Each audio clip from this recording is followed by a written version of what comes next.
Alrighty, welcome everyone. I'm Teeaboo and I am here for Orb episode 3. I've got kind of a lot of ideas swimming around inside my noggin, so I'm gonna do my best to get them out in something like a sensible way, but we'll see how it goes. And if anybody here is physics head oriented, I might need you. So pay attention. I'm gonna expect some corrections in the comments. Let's put it that way. Um, I want to start somewhere kind of strange. I mentioned in a previous episode of Orb, just because I was sort of reminded of it, I mentioned a book series called Book of the New Sun by Gene Wolfe. And I mentioned it just because there's a torturer in it, and the things about that sort of reminded me of it. But I have since, bringing it up, gone back to it and tried to begin reading it again. I had previously made it a little bit of a ways through the second book of the series and then sort of fallen off, and so I returned to the beginning of that book and read up to and through where I had read before, and I'm now into new territory and really enjoying it. It's a really cool series. But I started thinking about, like, why did I fall off of this book? I've really enjoyed reading it, but what is it about that sort of caused me to pull away from it a little bit? And the answer that I came to was something about the complexity of it. Book of the New Sun isn't loaded down with really obtuse prose. It's not like a difficult read, and yet, in terms of its ideas, it's stunning and continuously takes me aback and pulls me out of myself as I read through a passage and go, wait, what did that say, actually? What did that mean? Because the story, the world, the universe that's presented by Gene Wolfe is complex and it's almost entangled. To steal a word from quantum physics that's going to become important in a moment, there's a sense of entanglement in the vastness of this world that these characters do not feel that they have control over. There's the sun is dying, and there's this great feel of inevitability, this feel of time is marching on and progress is occurring, but the progress goes downward. Everything is decaying, everything is falling apart, and our characters don't feel like they have the ability to change that. That's not the world that they live in. They just are trying to exist as best they can within the systems and rules that define them. But continuously throughout the book, the prose and these little lapses into musings almost by the main character, thinking, wondering at the world around him, the book lapses and the book paints this picture of a world that is deeply interconnected, interwoven, and entangled with itself. A world where I get this sense that all of the characters are dancing across these ephemeral, fine, thin, but steel-strong spider webs that are something like fate or chance or the binding threads of reality itself, and they dance along this incredible tapestry, and each one of them, because of the interconnection of the whole, has the unwitting ability, they're not aware of it, but the unwitting ability to reach down and pluck the strings upon which they dance and cause the whole of the universe to resonate in a strange and unexpected harmony with their actions. That is the feeling that I get in Shadow of the Torturer and Claw of the Conciliator in Book of the New Sun, is this sense that the world is interconnected and action matters, even when contrasted with this deep sense that everything is much larger than our characters, much larger than humanity, and far beyond our conscious control.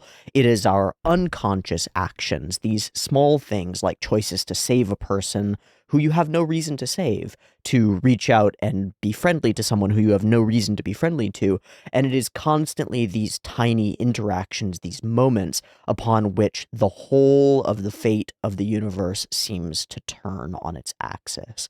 And that feeling fills me with a sense of wonder, and when I apply it to my own experience of reality, a sense of, hmm, word. I'm searching for a word now. My mind wants to go to purpose, which is very strange because it's purposeless. It's undefinable. It's too big to grasp and try to put effort into because you can't really see what everything resonates with. All you can do is kind of vibe with the harmony. But it fills me with a sense of hope, strangely, in all of the despair that Gene Wolfe has created, in all of the decline of civilization, in all of the falling apart, and literally the sun is dying. There is this sense of hope because the actions of real people have real effects on each other. Why am I talking about this in Orb? In part, it's because I was reminded of Book of the New Sun by Orb, and so in some ways I could say that Orb has contributed greatly to me going back and returning to it and then observing it and looking at it. But I think it's partly because of those moments of vastness, those moments of like, wow, this world I live in is way bigger and way older than I am and so far into the inexplicable. And then that feels like what Rafal has gone through a little bit. And then there's this question of what do you do with that next? And I think that there is a type of person, and I think I'm this type of person, that sees that unsolvable problem, that endless pursuit, that thing that can never be put into words quite right, that untenable thing that you can't really grasp onto, and yet you can get close to it. You can feel it and see it out of the peripheral of your vision. You can get this sense of purpose and meaning from it. I think that that can lead you to pursue information and pursue knowledge, to explore into the endless unknown. And there's a strange feeling of great, I don't know, of endlessness, of like a journey that doesn't ever have to end because it might not ever have answers at the end of it, that I find really powerful.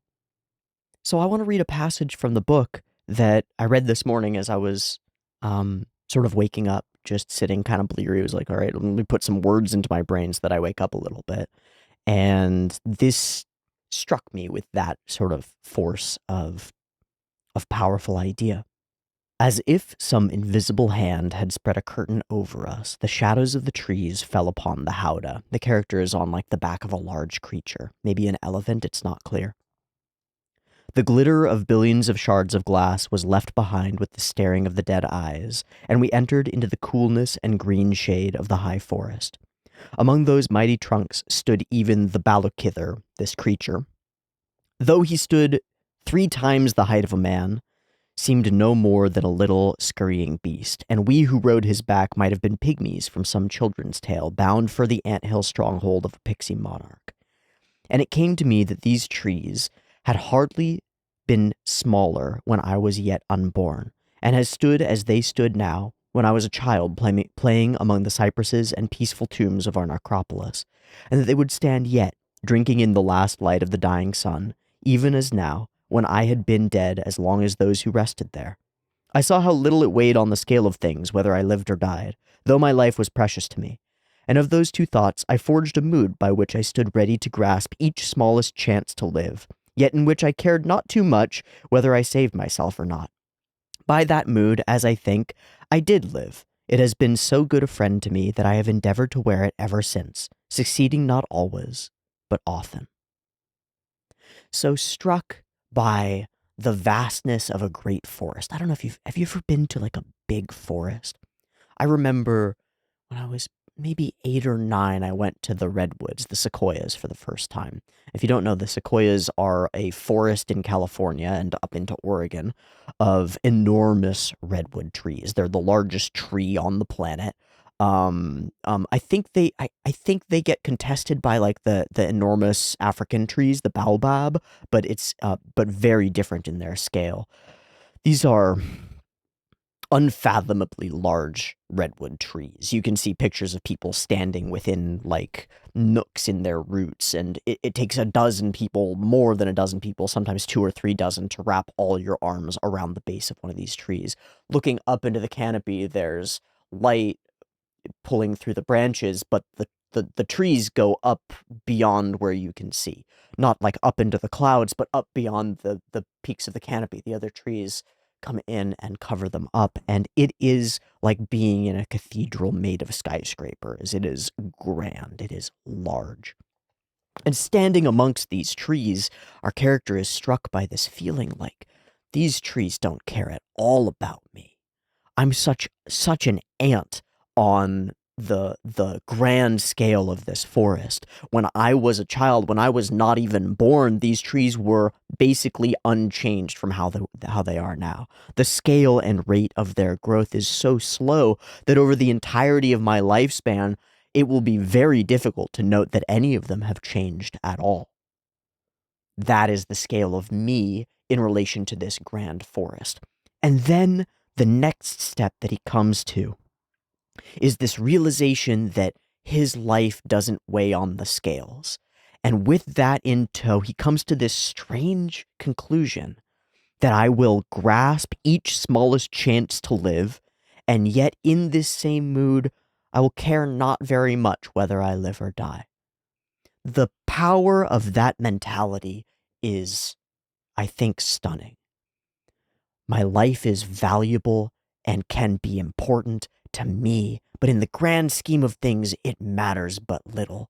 And suddenly you're in this place where risks become worth taking, where doing things that are against the grain become reasonable choices to make, where whether you live or die in the long stretch of things kind of doesn't matter that much. And you don't have to be quite as miserly with your life, not quite as precious with your existence. And yet you can bend your existence toward existing more, toward continuing it on, because it's you, not because somehow you're the great redeemer of the universe or something like that, although the character in question might be. In fact, it's very clear because of the interlinking and weaving of the narrative that he is destined to be something like a hero. But in his own mind, it is not some destiny. It is quite the opposite. It is the giving up of the arrogance of destiny that leads him to this mentality that lets him live on, that lets him take the risks that he needs to accomplish what he needs to without being too precious with his mortal life, and yet view himself with the sort of mortality and, I guess, almost kindness that you would view a tiny creature that you know has a terribly short lifespan and you hope will accomplish what it needs to in the 1 week it has to flit around this earth. So, why am I talking about this in Orb again? Here we are in a world that is so much vaster than Rafal, that is controlled by things far beyond him, that is not really built for him. Yeah? And I think the attitude that he's going to need is some combination of awe at the grandeur of everything and a belief in himself as not some pinnacle of human achievement, but as a link in a chain. One of my favorite quotes from anywhere comes from Nietzsche in Thus Spoke Zarathustra, where he says, "Man is a rope stretched between the animal and the Superman, a rope over an abyss, a dangerous crossing, a dangerous wayfaring, a dangerous looking back, a dangerous trembling and halting. What is great in man is that he is a bridge and not a goal. What is lovable in man is that he is an overgoing and a downgoing." Man is a bridge. He is not what he is to become.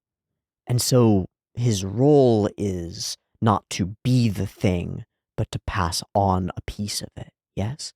To carry it forward, to stretch out over that abyss, and to connect things. That's where this sort of feels like it connects to Rafal for me. Because Hubert has fulfilled his role as a bridge. He's accomplished what he can, and he's passed his information down. And now Rafal, struck by the grandeur of this possibility and by the truthiness, the beauty of it, the reality of it, stands to pass that torch down further, stands to take his place as another plank in the bridge. But he's not built to be just a plank. Rafal thinks of himself as a whole thing, a goal in and of himself. And so there's this contrast there, but I think that's where he's going to end up going. I think it's where we all have to end up going to some extent. If we want to live on, we have to figure out a way to overcome our mortality. And that's a living thing. That's what life is in some sense. I was thinking about this the other day, and I think if you boil it down, if you ask what is the meaning of life, mostly we think about that in the context of like, you're a conscious living creature, what's your purpose, right? But if you actually ask the question as it's phrased, what does life mean? What is living? What does it mean? I think what it means is overcoming entropy. And we do that, life does that in every instance by dying and passing something on afterward, by retaining structure even after the thing that fulfills that structure falls apart. So the cell, right, has a time limit on it. It will fall apart. Entropy comes for us all. Inevitably, it will fail. Its walls will disperse. Its machinery will stop working. It will all fall apart and die. And thus it has been with every creature that we could ever call anything close to alive. It gets battered by the environment until it no longer exists. So how do you exist if you're inevitably not going to exist? You make another one of yourself. You make another one. You take the piece that defines you, the structure, and you pass it on. You take the information, the form, and you pass it on. That's the meaning of life, I think. And I think that something close to the optimal state to be in as a conscious living creature that's aware of your mortality and aware of this desire to continue living on is something like the mentality, the mindset that Severian, the character in Book of the New Sun, comes to after seeing this forest. A preciousness to the existence itself, and yet an awareness that it is ephemeral, and a willingness to accept that ephemerality and take the risks needed to do the overcoming and downgoing, if you will, that Nietzsche talks about, to overcome the struggles that might kill you, because without doing that, you won't be able to pass on. So now Rafal is the sole heir that we know of a piece of informational truth with the power to shake the foundations of reality, to shake everyone in the world's understanding of their universe. How will he pass it on? I don't know. I'm excited to find out. I still haven't touched on physics the way that I wanted to, and I'm not sure how I want to integrate it in, but I feel like it's important for me to mention it because I have the distinct sense that it will become important as we move forward. There's this strange idea in physics, promoted a lot by Richard Feynman, very famous, great physicist, centering around quantum mechanics and light and destructive interference that I don't understand completely, but I find fascinating. And I find some of the conclusions that can be drawn from it extra fascinating. The idea of an entangled, interconnected world has always struck me as a very interesting idea, and it's one that appears throughout Book of the New Sun, which I think is why I wanted to connect it in here. There's a strange idea around rays of light, or photons, however you want to think of them, that's expressed by the double slit experiment, where you shine a light at two slits, and the results are very much not what we would expect if light acted like baseballs flying through space. Instead, something very strange happens, and the patterns of light sort of cancel each other out. One of Feynman's ideas, and I'm not sure that this is still considered like a supportable theory. This is where I need some of those physics heads to pop in and help me. One of the ideas is something like light pursues or understands or somehow comprehends every possible path that it could travel down before choosing the right path, which is the fastest path or the most efficient path. All of the other paths that light could possibly travel down are canceled out by destructive interference, by the photon itself canceling itself out or other photons canceling it out. And so it only ends up traveling the one path, which we can measure and we can see, and it does. But that's very strange. It's as though from the sun, an infinite number of photons are always experiencing every single point that they could possibly land or like touch, and choosing to follow one of those paths every time one of them fires out from the sun. This is not an actual understanding. I'm being very vague and broad with terms because I don't understand it, and that's okay. The way that this was presented to me once that really, struck me as a very interesting idea, even if it's not founded in the physics, is that the photon will not travel unless its destination is there. And that means that in a strange sense, if you go out on a clear night and open your eyes and look up at the stars that you see, the photons that are impacting your retina as you look up, would not have traveled to that point if your eye was not there looking at them. We assume, because we think that they work the same way that baseballs shooting out of a giant ball work, that there's a continuous stream of baseballs and they're impacting the ground under you, and you step into that spot, open your eyes and look up, and suddenly you've got baseballs hitting your eyes. But that's not actually true. We can't prove that that's the case. What we can prove is that the photon that entered your eye that you actually saw would not have been emitted from that star thousands of years ago, millions of years ago, whatever, depending on the distance of the star, if you were not going to be there in that moment at that time looking up at it. That's very strange. That's very strange. And I'm positive that I've expressed this improperly, but I'd like to, even in the space of that being physics-wise wrong, talk about what that does to my understanding of myself as a person and observer. It makes me feel like looking and observing matters. Like intaking the information of the world almost makes it real. And there's evidence that that might actually be true in a more weird, but also more consistent and provable way. The effect of the observer is valid. It changes things in reality, in material ways, which is really strange and I do not understand. But the idea that when you go out on a dark night and look up at the sky and a smorgasbord of infinite stars appear to you, the Milky Way in all its glory. In a strange sense, you are like a suction thing or a black hole, pulling in all that information from ages past and using it to inform a new view of the world. I think that's really freaking cool. I think it's really freaking cool. So as you turn your eyes to the heavens, you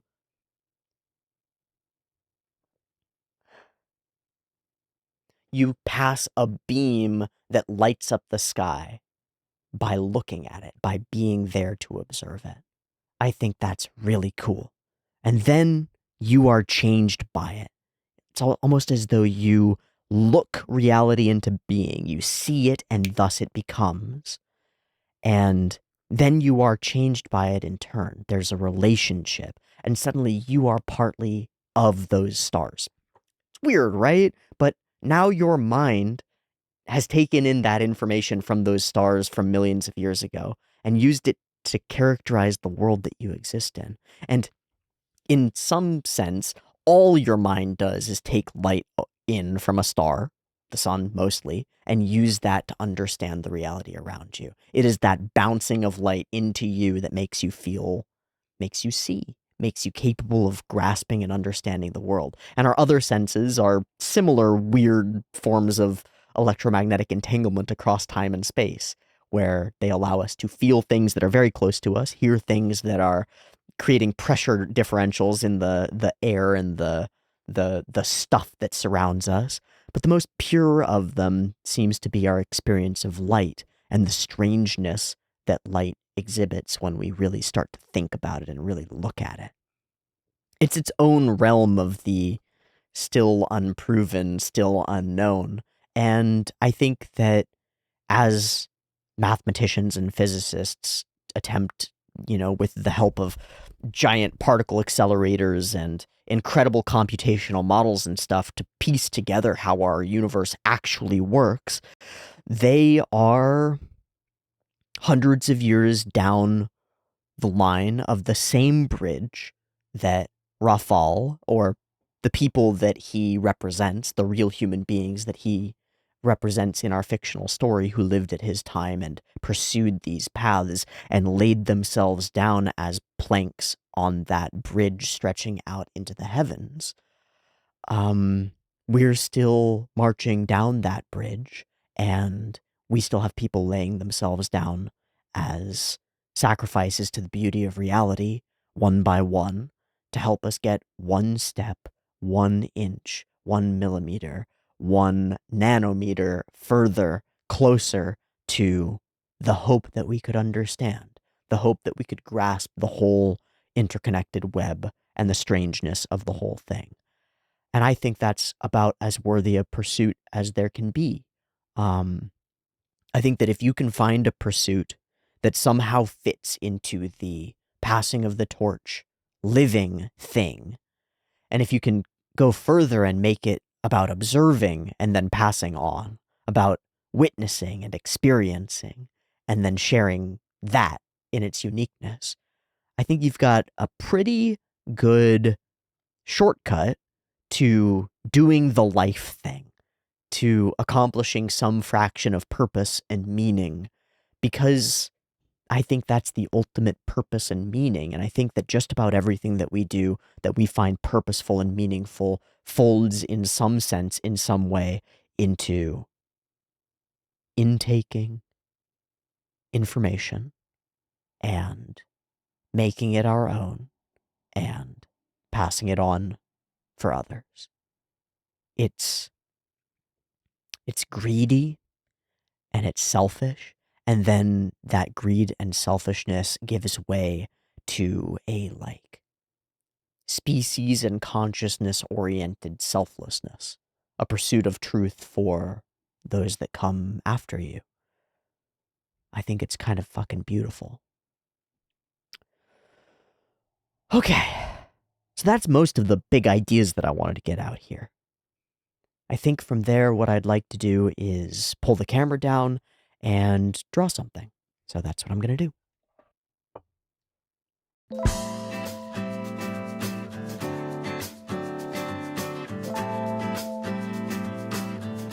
Okay,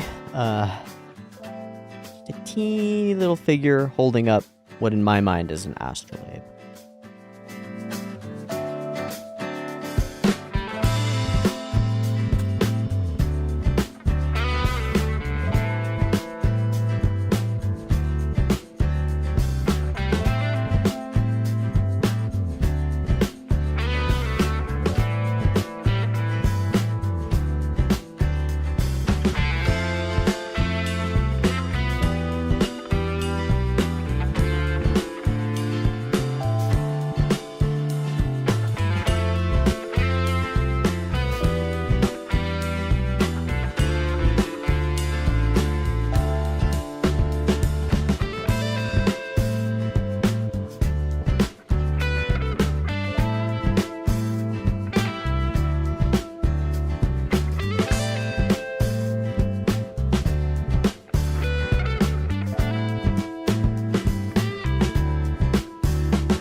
Well, alright.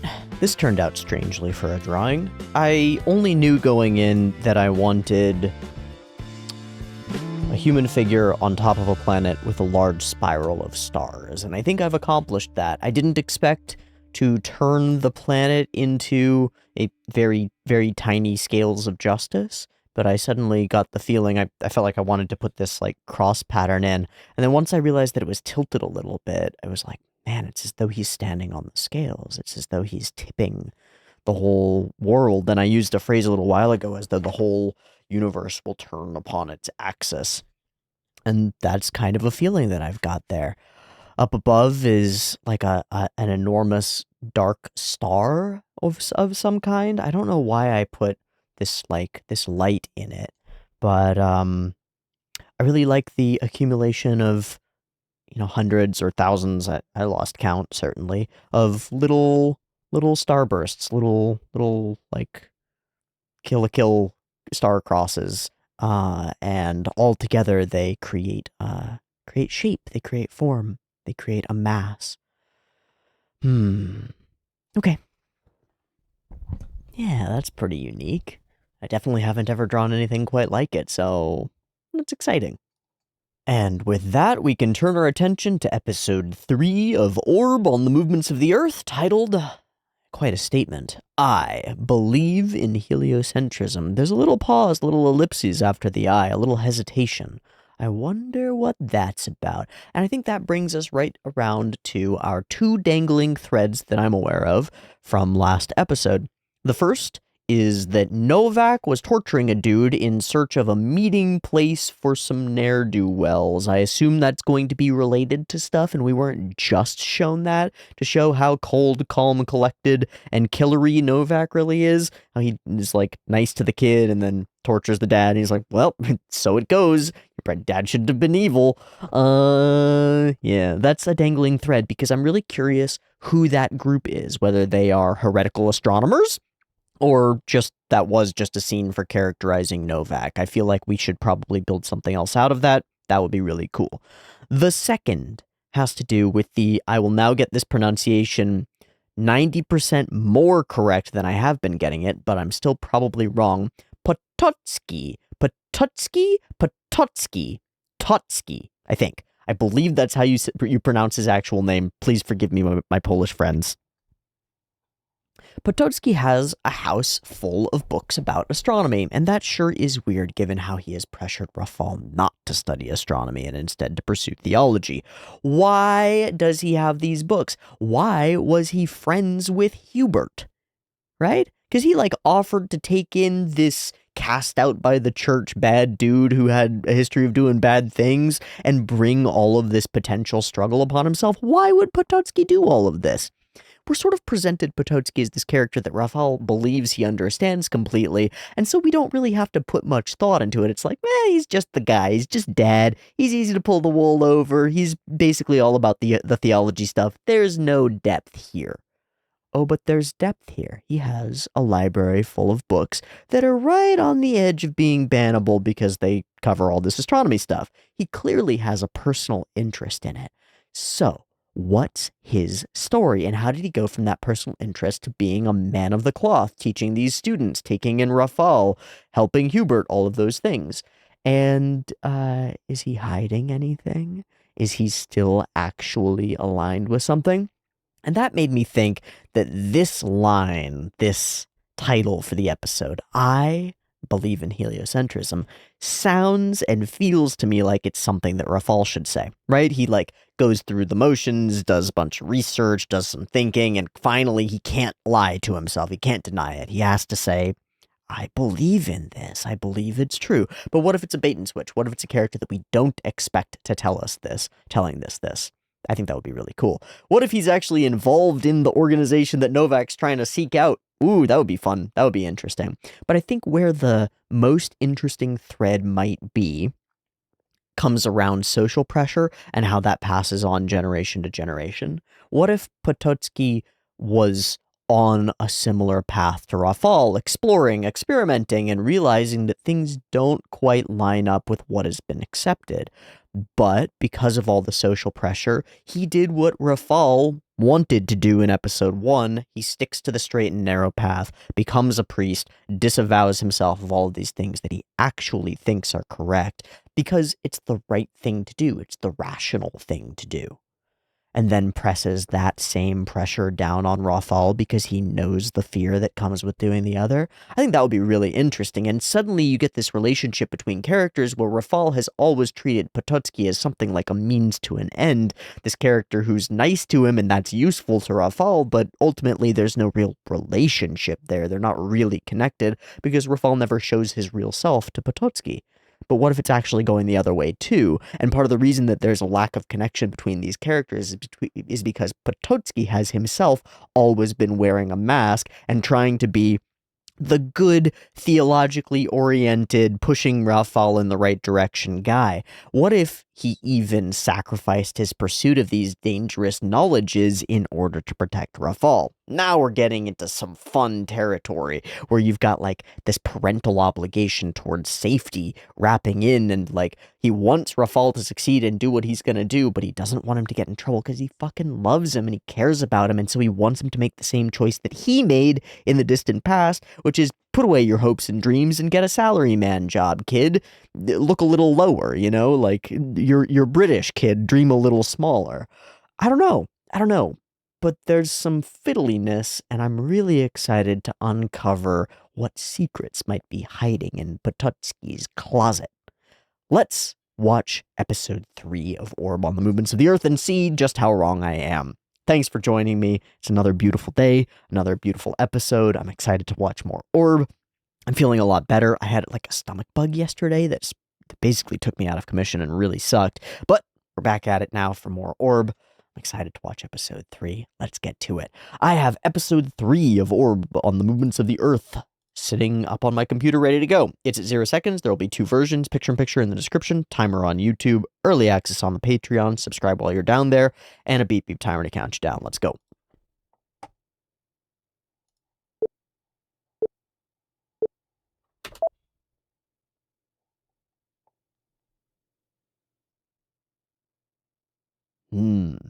Okay, we're starting right there. He's burning his notes. Okay. You're gonna have to keep doing that. Back to the mountain. Okay.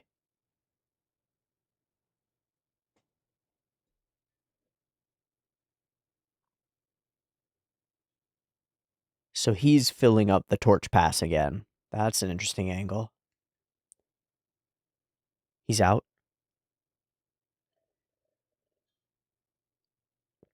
Bro, you didn't burn it all the way. Bro, you didn't burn it all the way. Bro, check your work. Bro.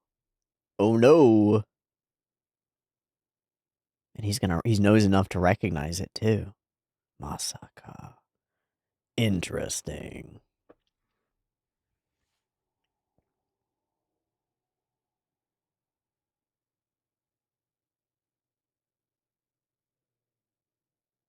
Because they're not perfect circles. Who's following him? Ah! The blood on his hand. Hello! We're really kind of blown out with the lighting. It's uncomfortable.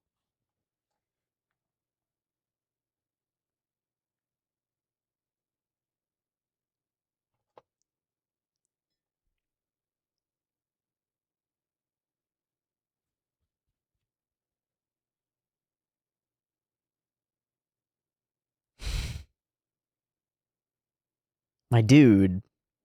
My dude. Yeah, why the fuck are you wearing that shit? Oh, of...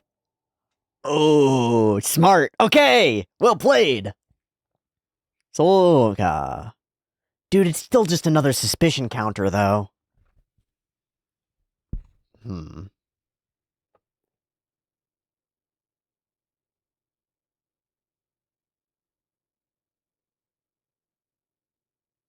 Oh, why would he do that?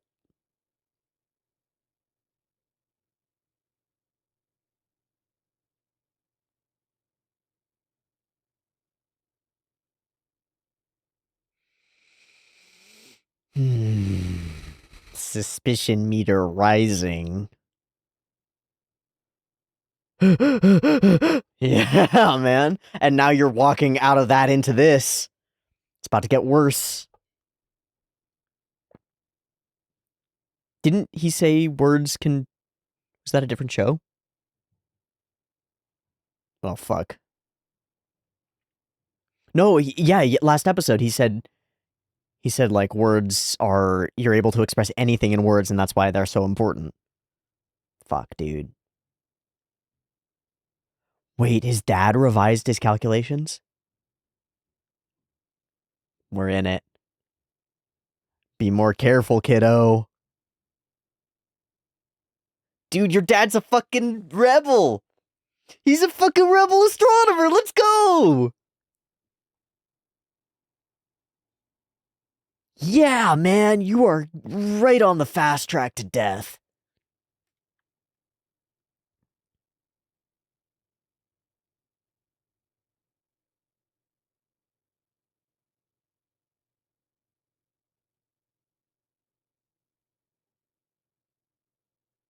And yet he goes back to it.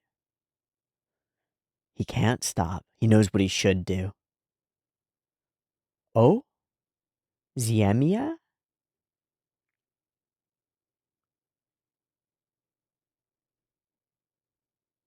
Does that mean goodbye?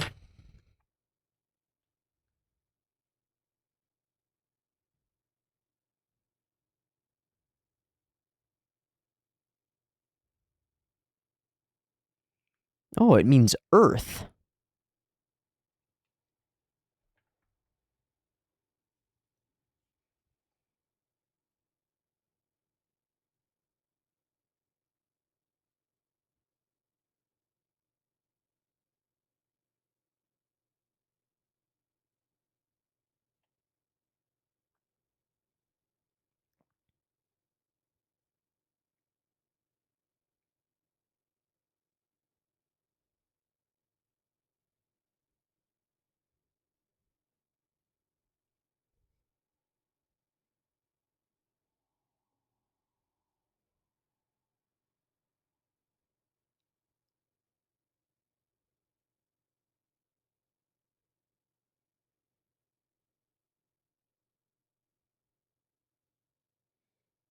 I really like how this song is put together.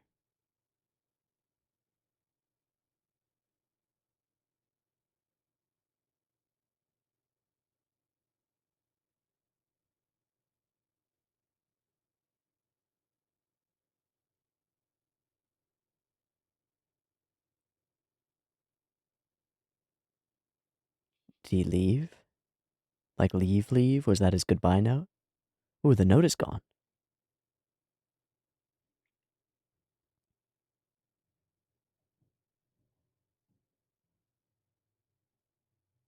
Yeah, why did you? So he's got his own guilt and fear. Ah! Speak of the devil's devil.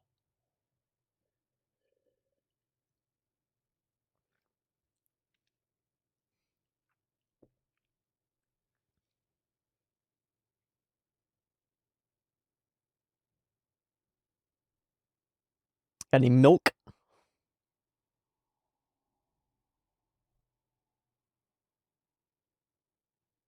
What's he doing with both hands?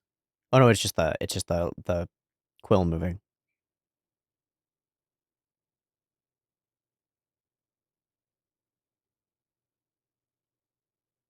Hubert was one of your students?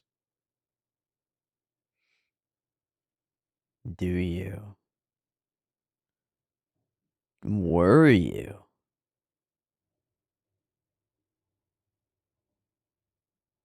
Mm-hmm.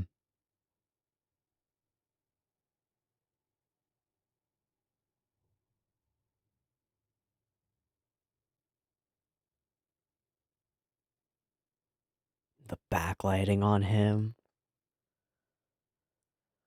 You're being a very good boy. There is a desperation to it.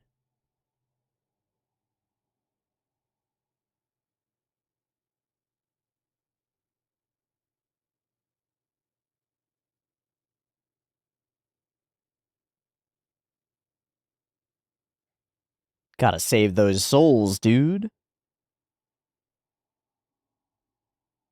Yeah, he knows.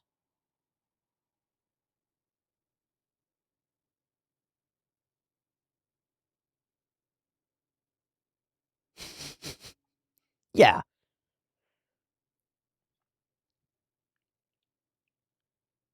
The way he laughs as he says all this stuff is so creepy.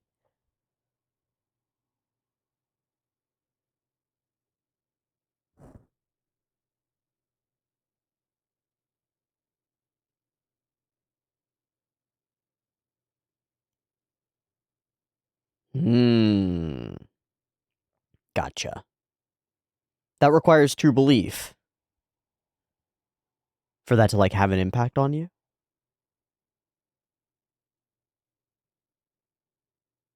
Hmm. A candle out.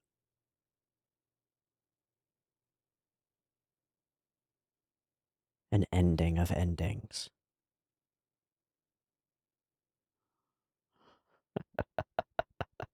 Creepy bastard. Ah! Tell me that Potocki doesn't need to sacrifice himself for this too. Fuck, man. And he took a complete confession from that?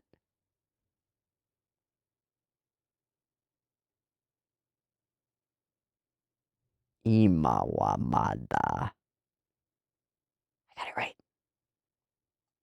You're an accessory, right? Fuck.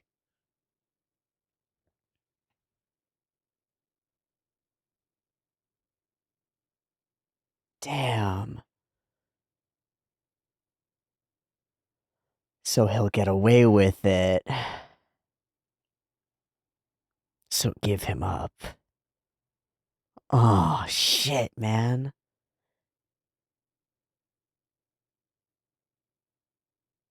There's no... There's no running for you, Potocki.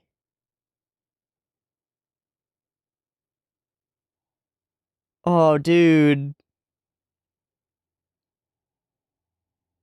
He's gonna turn him in. He has every reason to. Oh, he's here. I thought he had gone.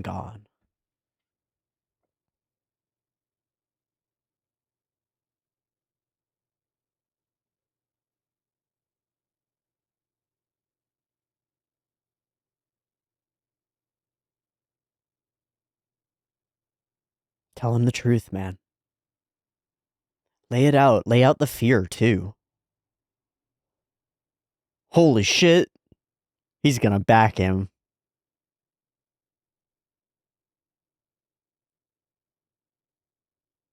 He's almost hopeful. He's the one who's gonna say the line. He's the one who's gonna say the line, the title.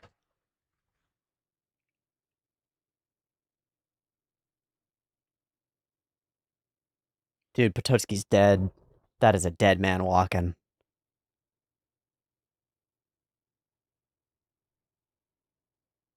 What's that? What's that little pouch? Fuck! Fuck! Fuck! Fuck! Alright. They're just gonna try to put the fear into him for now. Yay!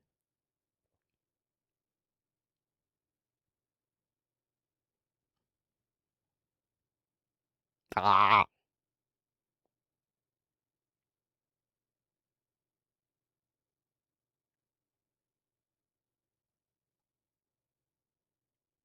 We saw what happened to Hubert.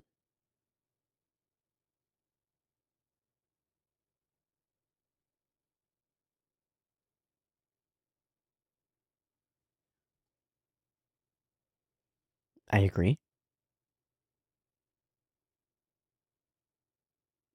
Lay him out.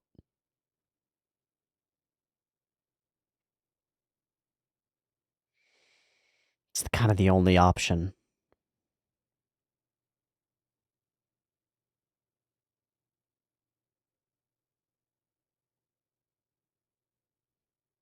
The other way?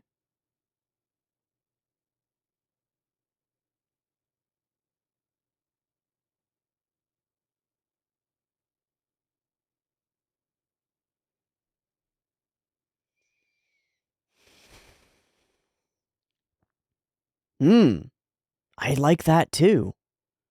It's just the places that he goes with these lines of thinking are awful.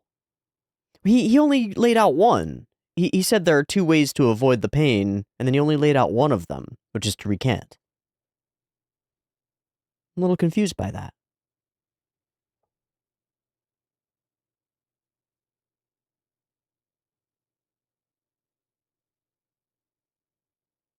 Yeah, that fits the whole I'm just gonna lie, it'll be easy.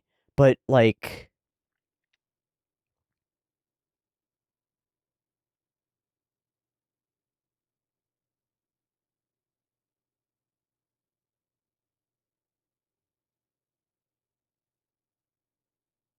It's not the end.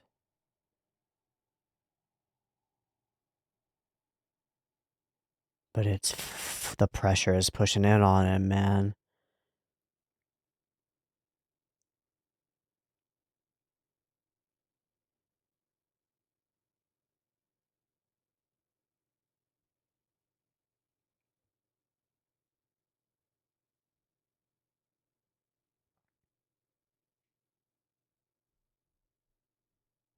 Yeah.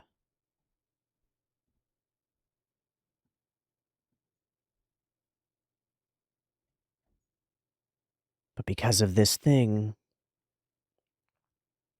this truth that you can't forget,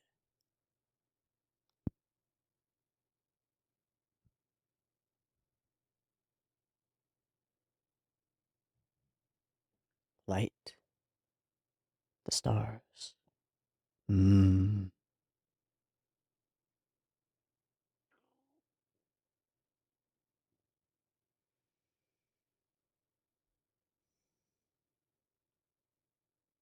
Mm-hmm.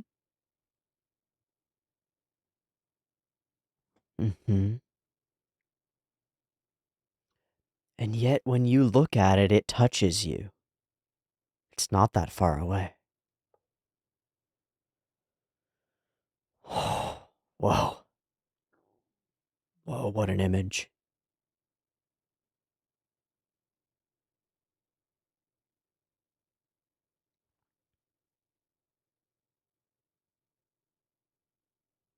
Okay. What will you do, Rafal? He gonna say the line here? Whoa. And do you recant? What if he doesn't recant? Yes, sir. What if he just says, nah?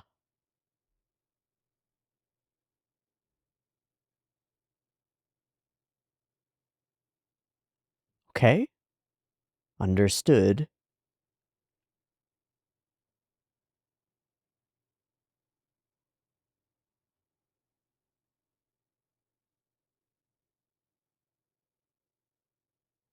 Hmm.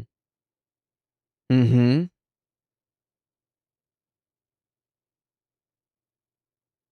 Hmm. Yay! Safety.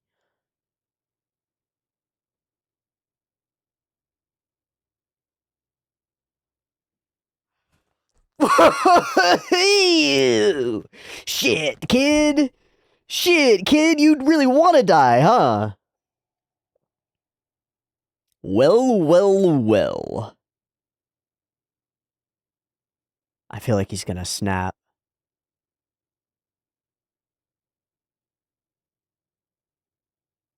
He's been beaten, right? Like he's not folding. This is interesting.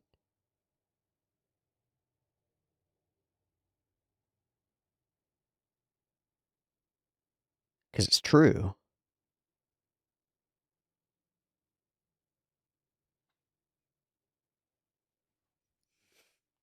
What to give up?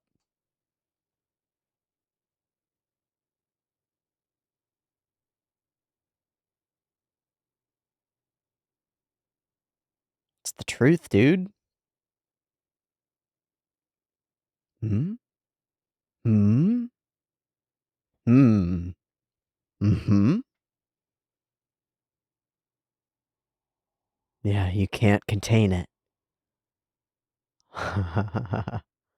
It spills out.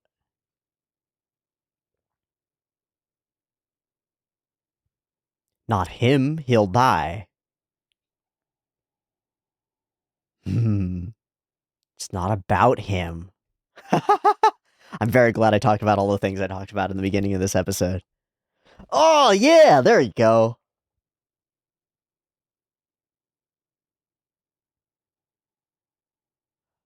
The pouch. He just made him drink wine. He's just drugged him.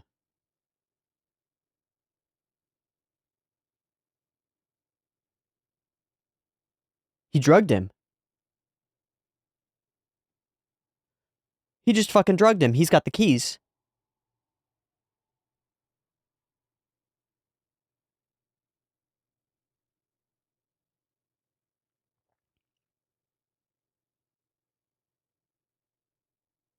Huh?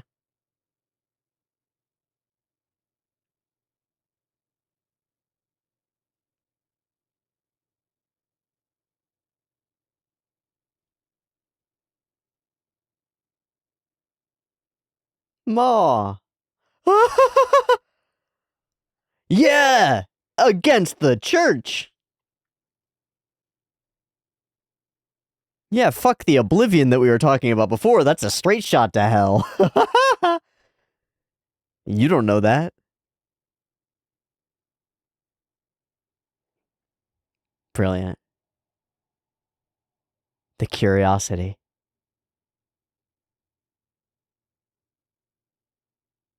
Uh-huh.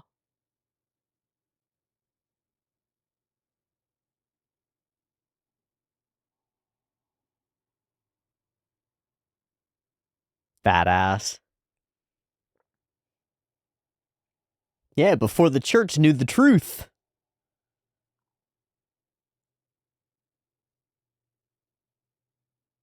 Mm.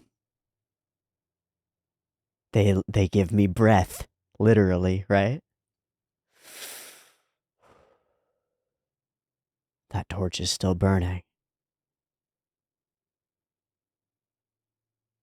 Yes.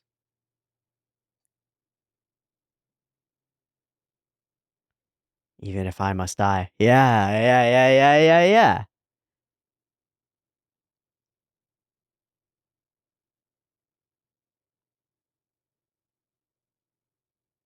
The preciousness of life balanced with the fickleness. A willingness to sacrifice in order to pass on. Because it's love, dude. Let's fucking go. Now we are deep into it. We are way in the metaphysics. He's still afraid, right? Yeah. Okay, but he's not gonna die from poppy overdose here. Like, no chance. And the light fades. My guy's gonna go on a hell of a near-death experience journey.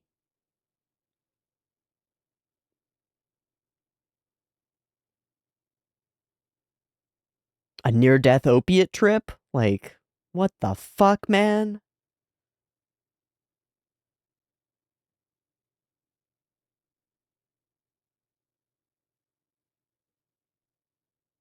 Fade to darkness and fall over. Oh, and now we're bound to the stake. Ready for the torture. Are you fucking kidding me? Are you fucking kidding me? So it's gonna be Rafal's notes that we follow? Holy shit. And nobody came to watch. Holy shit, he's not even the main character. He's fucking dead. That's the main character. 10 years later, there's that guy. Holy fucking shit. How did you find it? How do you know? Oh, he's being pushed by some guy. Oh, and we've got the... So somebody's being forced into it. This is a transcendent time story. I didn't realize that.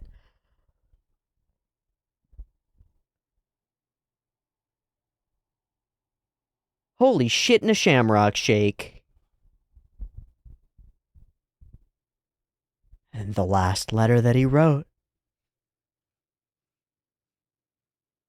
Holy shit in a shamrock shake.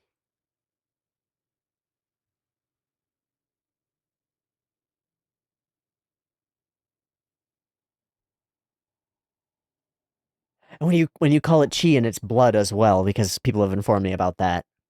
It's a bloodline as well. It's a carrying on of things. Holy shit, I did not expect this episode to resonate so hard. I'm so glad that I spent an inordinate amount of time talking through all my thoughts in the beginning because so many of them relate. So many of them are attached. We have a full OP and ED that's all about Rafal. I guess the OP isn't. It revealed to us that there was more here, but like, holy shit, the whole ED is about Rafal, and he's dead 3 episodes in.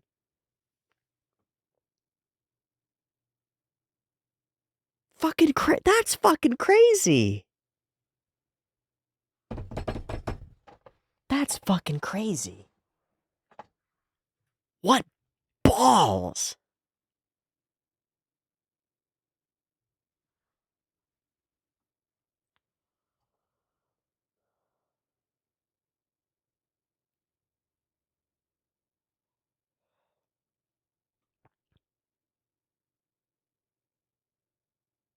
Gosh, finding out about it is practically a death sentence.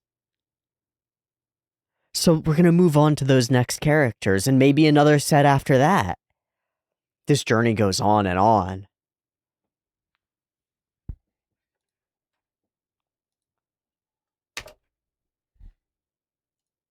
Y'all, that is a crazy choice for your story. I am a little rocked. I'm gonna take a second and come back. Let these thoughts percolate for a moment. This episode contains a multitude of extremely important ideas, each of which I think could be expanded out to be like an hour-long video, or hell, you could write a book about. In fact, there are books about multiple of these ideas.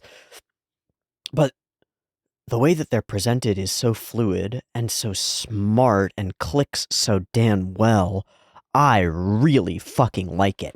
Ideas like the most important thing is knowing what to give up, what to sacrifice. I think that's a fundamental idea that we could really spend hours and hours and hours and hours exploring.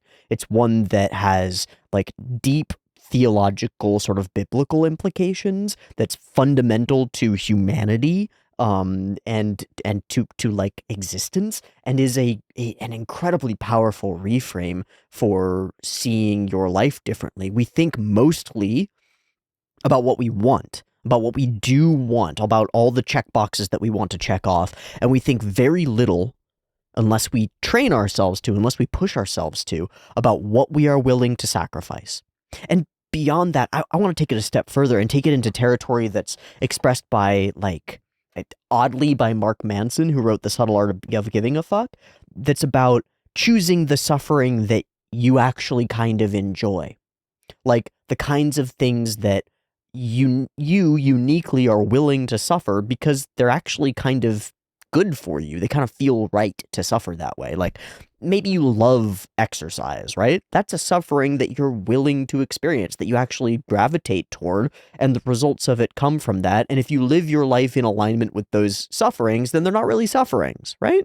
The pain of giving those things up, of sacrificing particular things, is worthwhile to you, and it becomes like something that you don't even have to think about or consider or rationalize or anything like that, because it's the right sacrifice. It's the right thing to give up. On that more like biblical theological level, I think that metaphysically or spiritually, the idea of sacrifice is fundamental to our understanding of our relationship with the future. One of the ways that I really like this framed out is, like, let's say you're in the beginnings of agriculture and you farm your field, and what you get out is like a tiny amount of grain, right? Like a teeny tiny amount of grain. And you've got a choice. You eat that grain and survive the winter, or you partially starve during the winter in order to save that grain so that you can plant it the next year. Do you sacrifice your current hunger for the future, or do you sacrifice your future for your present? When you make that choice wrong, you die. Your family dies, your farm ceases to exist. When you make that choice right, you suffer, but then you survive because the next season comes, the spring comes, and the plants grow. Simple, right? Sacrifice now for the future. Sacrifice one thing for something more important. But the reframe is focusing on what you're willing to sacrifice, what is best to sacrifice. But the presentation here is what's worth sacrificing is truth. What's worth sacrificing is curiosity. What's worth sacrificing, says Novak, sorry, says Novak, is this pursuit of things, this pursuit of something ephemeral, something truthy. It doesn't fucking matter, right? The truth is that you're about to get burned and tormented. The truth is that you're not going to have the path that you want in the world. So sacrifice your spoken truth in words at least. Present yourself the way you need to be. Make the proper sacrifices so that you can exist. But you're not existing honestly, you're not existing as yourself, and so Rafal's choice to not do that is fundamentally about truth, fundamentally about alignment with Novak's great enemy, as Rafal says. Yeah? Your enemy is much bigger than you expect, like, way bigger than what you think. It is a really scary thing to try to fight against. And there's almost a compassion to it. It's like, oh, you poor creatures, you poor people locked into this mode, fighting against the river, swimming continuously upstream when everything else pulls the other way. Like, what a terrible fate. What an endless suffering you must experience, almost. Then there's the weave in of the value of the self versus the value of the truth, and the value of the potential to pass something on. I forget exactly what the words are that Rafal uses, but we'll get to it.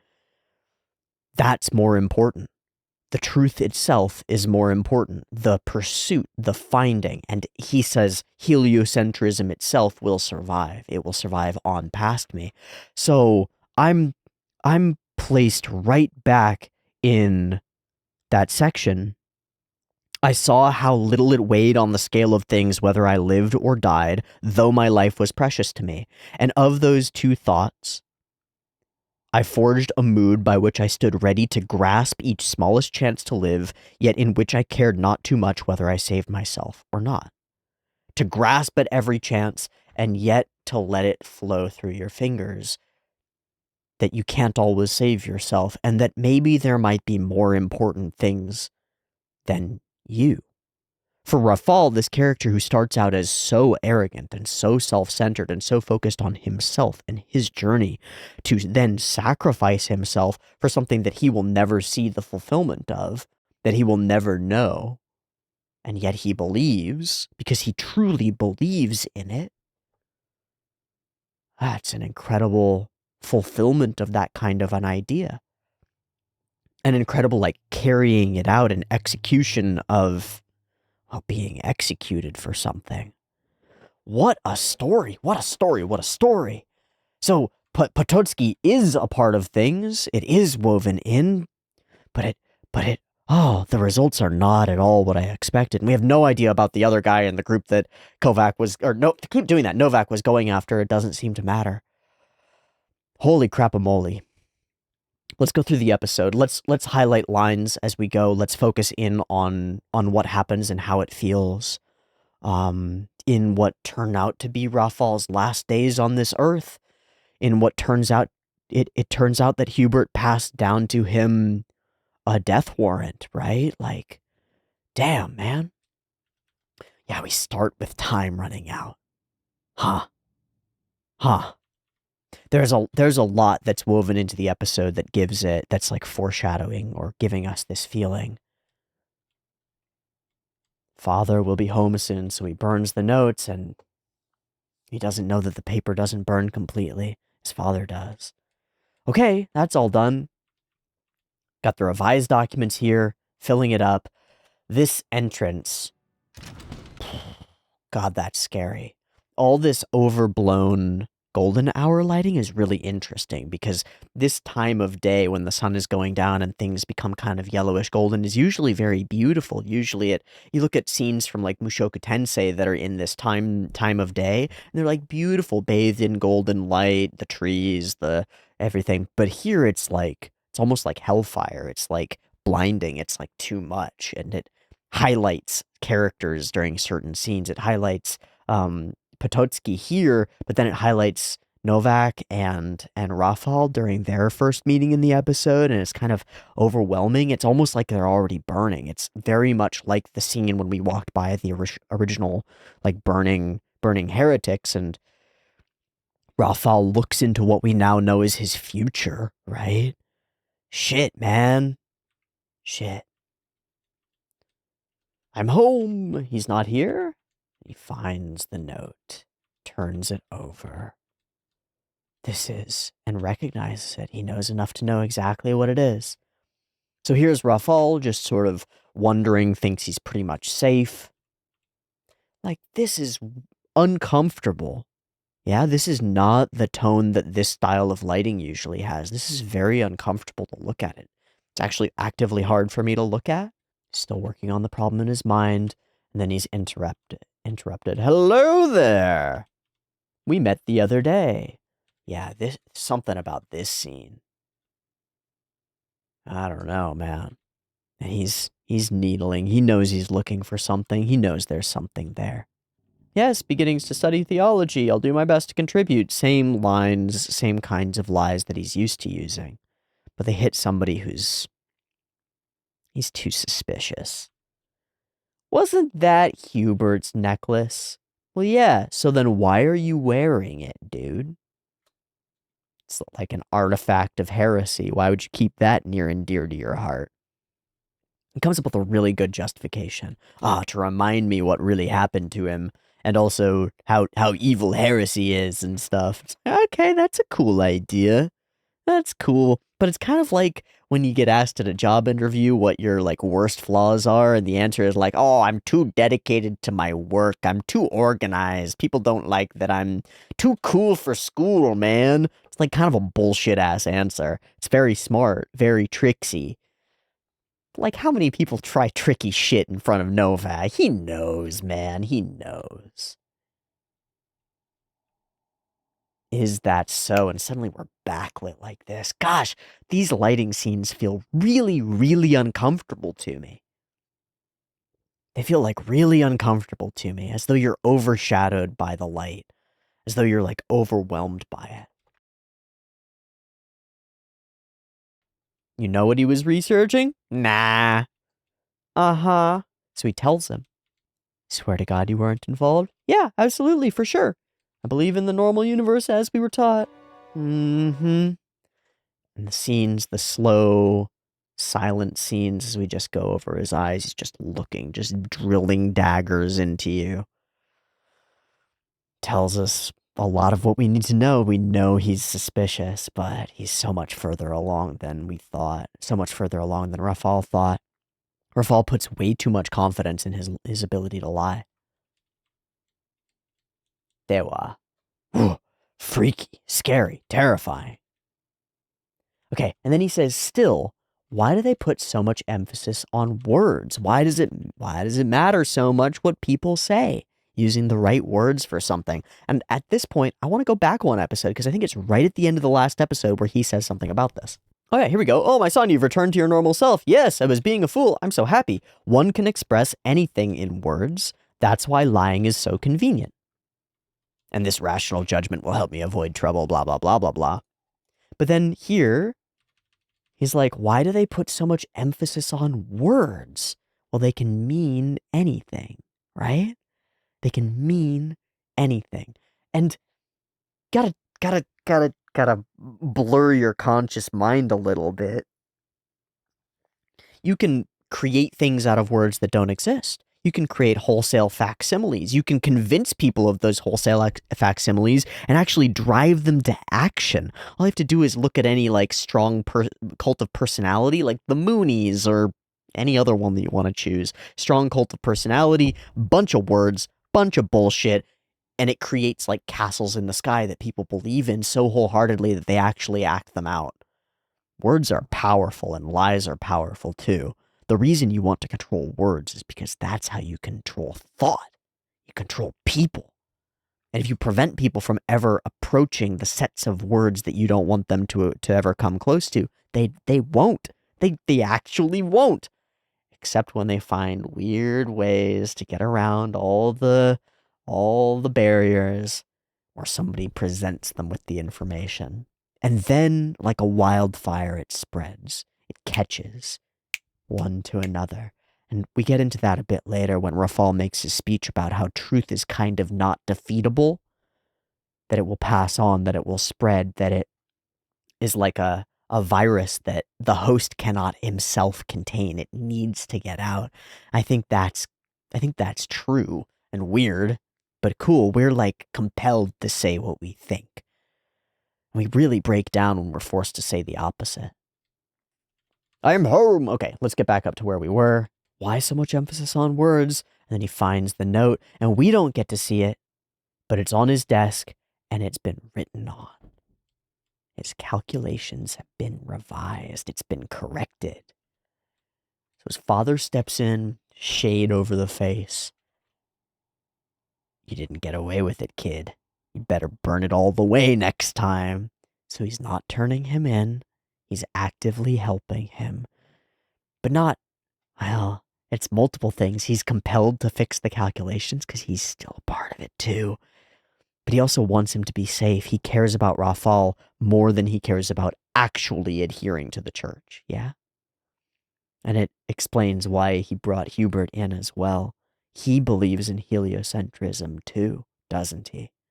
But not strongly enough to to not lie about it, right? Strongly enough that he's actually put it away. But then when it appears in front of him in this burned copy, he still contributes to it, as though the truth can't help but flow through him, as though seeing these calculations on paper, he is compelled to write the correct ones. Did you do them, father? Hesitates, and then walks away. I know nothing about any of this. I am clean. Blank. Wow. So he hides it, and has hidden it for a long time. Been acting too much in the open. Maybe I should stop. Maybe I should resume when I've settled down. He has this moment of seeing the torturer. He writes this letter. We see its front, but then it is gone. He has taken it after the OP. Taken it and placed it in the box. That's where he is now. He's off to place it in the box. What have I done? He's overcome by something like religious guilt over having actually done it. If I were to be caught, but it's not like, ooh, God knows that I've done something evil. It's just the fear of the Inquisition. It's just the fear of people like Novak. If I were to be caught, my life, Rafal's life, the whole thing. And there's the devil. Hello! Got any milk? So I'm not clear exactly what he's writing here. I believe it's supposed to be is it the university paper? Or is it some statement about Hubert? I don't really know. So we find out that Hubert was one of Potocki's students, which is interesting. I would have pegged Potocki as younger than him, but maybe not, and maybe the torment graze your hair fast. I don't really know. You have a previous charge yourself, and the lighting again, it suddenly changes. There's something about backlighting characters throughout the course of this episode to highlight particular features and blend the others into darkness. I don't know. He's predatory here for sure. That's one of the feelings, but like, I don't know what the backlighting really does for us. It's unique. Oh, it was a long time ago. I don't actually believe in that. Fully recanted.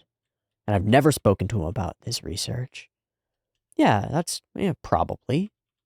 Sure. And you've been being a very good boy ever since, right? You've been really towing the line, taking in orphans, proving and improving your reputation, truly dedicating yourself. I'm sure you want to avoid a second charge. You've been acting like it. And with this, The trap is set. Yeah. All your fears, now I can swing with the weight of them because I've reminded you of everything you've been afraid of for so long, and of just how close you came to being caught for it. For the sake of the heretic, too, we must take the strongest measures. Gets him to say it himself. There's something powerful about that. There's a play there. It's like, I want to make sure that you're really imagining it, that you're really thinking through what this means, what it would feel like. Yeah, it's quite painful. He sort of chuckles throughout. It's one of the things that Novak's voice actor does that layers in things. He speaks in this calm, almost monotone about terrible things, but then he does sort of like a, haha, you know how it is. It's as though he were just telling a story about the Christmas party, and it's like, haha, yeah, Jimmy talked to Jane, and I guess they kissed under the mistletoe, haha. But it's like, yeah, their jaws break from clenching so hard, heh heh. It's all just light and fun. It's like it's an act to get you to fear it more. But you, a man of true faith, know that that is the least of their worries, because their physical body is reduced to ash. There will be nothing left to be restored on Judgment Day. So we're existing in the Christ will return, and the literal physical bodies of the fallen will be risen again. And if there is nothing to be risen, sorry. It's honestly, it's not a bad fate, I'd say. And it's counterpointed very strongly by Raphael's quotes of ancient pre-Christian philosophers, uh, uh, all of which lean in the direction of life ends when it ends. It's a candle going out, and in the darkness that's left behind, there is no pain, there is no joy, there is no you. It's the end of existence, and something we very much struggle to grapple with. But I find it very interesting that Novak uses that as a great threat, like the most terrible thing that could be is non-existence. And Raphael posits it almost as a positive thing, almost as like, why fear non-existence? If you didn't exist before you were born, why would you fear the other state? There's this painful, painful tunnel that you must pass through to get there, but if the end isn't a painful place, isn't an extant place, doesn't have room for words like that, doesn't have room for experience, then why fear non-experience? It doesn't make much sense. Are you tormented by the infinite time that existed before you were born into this world and became conscious? Mostly no. Mostly people aren't. And yet we are tormented very much so by the idea that we would cease to exist, that we would stop being. Much easier, in a strange way, to imagine that you, as you are, will live on in eternal suffering or eternal torment or eternal delight. Much easier to grapple with that, to grapple with no change of state, that you will exist as you do. You'll observe as you do, you'll experience as you do, and therefore you will continue on. But is that really compelling? Is that really a great story? Is that really something worth aligning your life around? I don't know. I don't know. I think not. I've always been much more compelled by the candle snuffed in the darkness kind of an idea. And if that is the case, then all of this positioning and posturing to make yourself better in the eyes of a god that would, in that situation, not exist, at least not in the sort of judgmental godhead figurehead figure that this faith presents, then you have a much more open perspective on what your life is and what it's not. It might not be some eternal thing stretching on into infinity. You might not be the center of your universe, you know? You might just be a blip. You might just be an ant, one of many in the colony. And it might be much more important for the colony to live on than it is for you to live on. Might be much more important for you to, like, be a worker bee and die in pursuit of finding a new patch of flowers than to be precious with your existence and certain of your powerful contributions to the future of the hive or whatever. nothing left to be restored on Judgment Day. So many assumptions are required for you to reorganize your life around that fear.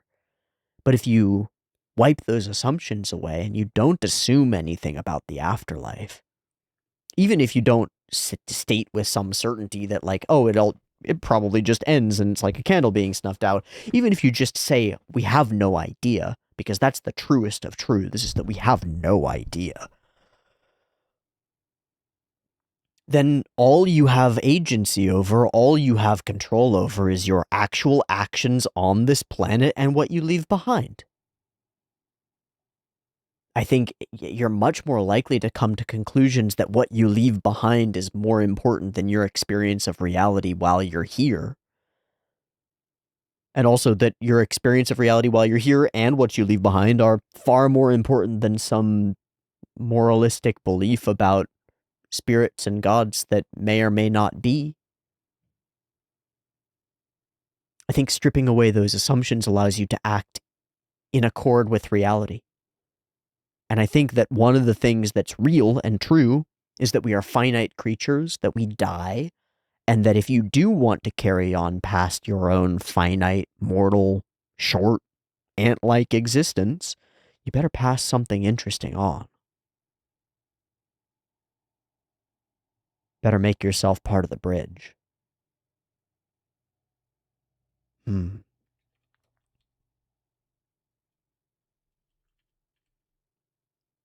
But this form of Christianity is not about growth. It's not about a bridge. It's not about improvement. It's kind of fundamentally a death cult. It's like the best possible result is the end of the world because everybody gets reborn and judgment comes and the kingdom of heaven becomes on earth and all that jazz. It's like the best possible result is the end of everything. And we are all just sort of existing as sinners in hopes of absolution from a great power that we have no agency around. It's like a really shitty worldview, actually. It's a death cult. It's like a really shitty worldview, where your life on this planet is secondary to your eternal future, right? Because, like, you get to live, what, 50 years on this planet, and then you have an eternity that you will live either in heaven or hell or purgatory or whatever your sect of Christianity tells you comes after that, or any religion for that matter. That's pretty shitty. That means that your real physical human life is not important. In the grand scheme of things, it's like less than important. It's like really shitty. No, I like the balanced idea that you are ephemeral and bound to a very thin sliver of time and a very thin sliver of space that you experience. And then that ends. And yet you still have the power to change everything. Yet you are still interconnected with everything and with the future, with the people who will go on, the people who will come after you.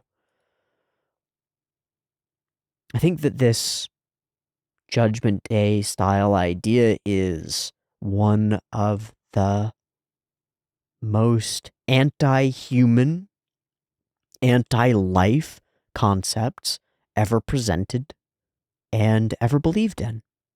And I think it has led to the unnecessary material suffering, often self-imposed, of millions and millions, billions even, of people over many, many hundreds of years, and in general has been bad.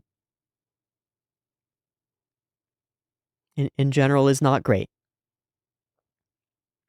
And I think that that's a real shame because it only takes a very subtle reframe, I think, to frame it in a really powerfully beautiful way. And I think that there are a lot of religious people who subconsciously do this reframe. And that is like the eternal future, the kingdom of heaven manifested on earth. Build it into the future, the real future. Build it by passing something on. No, you will not achieve sufferingless existence in our current reality. But our current reality is far less suffering-filled than the reality people existed in 1,000 years ago. We've done gangbusters. We've done a wonder on that.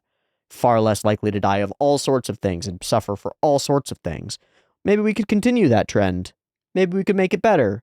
Maybe we could live without disease.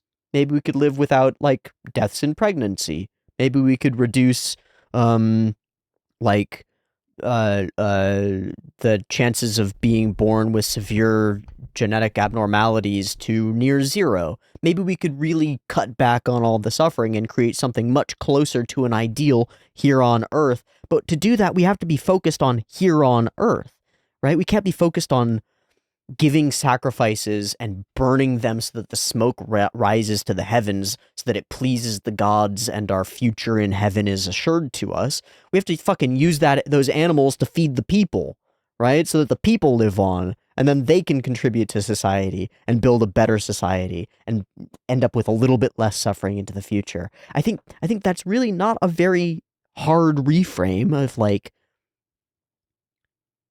just trying to manifest that ideal here in reality, just bringing the heavens here.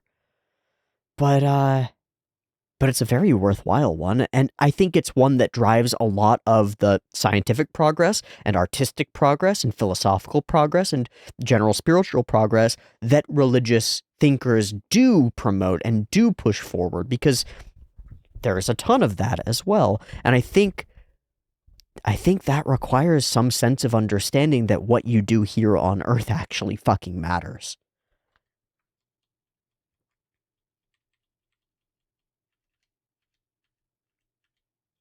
So Novak says, I think they experience nothingness. And the way he presents it as though this is the most terrifying thing, I think it's such a relief. I think it's such a powerful relief that you get to exist and then not. I need to go back to a different line from this book for a second. Give me a moment. I have to find it. Yeah, okay, so back about 100 pages in the book that I was talking about, the main character is doing his job. He is a torturer and executioner, and it is his job. And he's torturing and executing a woman. And he gets through the torture of it and is preparing to behead her.